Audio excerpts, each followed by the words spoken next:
probably know the drill for real-time strategy games by now. Build a base, gather resources, build units, level the enemy. Now this is a formula that's been fun and familiar for years, and every once in a while you need something a little different.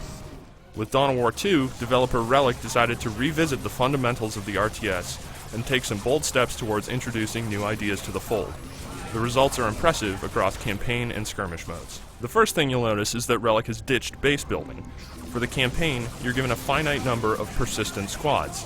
They have names and storylines and can gain experience and level up. You can also enhance the individual attributes of these individual units in a Mass Effect kind of way. So for instance, you can build up your range damage to gain access to a new special ability, like a one-hit sniper shot kill with your scout squad. It's a strong system that's well balanced, so you can't max out all your skills and you'll have to specialize to make the most out of your units. Also added to the mix are loot drops. Yeah, like in Diablo. You can equip gear you score during fights, so people who live for loot drops will be as happy and obsessive as ever with this. Just check out my Terminator armor, or this blue Thunder Hammer and Storm Shield combo. These drops add an extra layer of customization, and since you can't crank out an infinite number of units, you feel more attached to your squads. This really changes the flow of the experience, and what you get in the end is a game that almost feels like a cross between a traditional RTS and an action RPG. And that's a great thing because it feels really refreshing, with a lot of emphasis put on tactics in the field. A lot like Company of Heroes, you'll have to use cover and blow up enemy cover to advance on their positions. You'll have to devote special attention to your hero units and how they develop.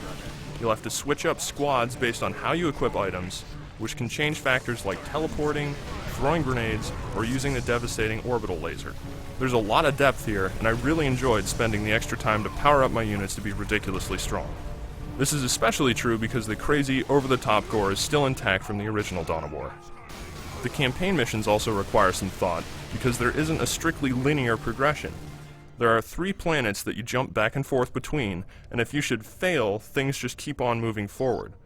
Sometimes you can retry the missions, but sometimes you're locked out. Some of the side missions can get a little repetitive, but the story missions deliver the large-scale feeling that a massive space war should have, especially between factions as crazy as this.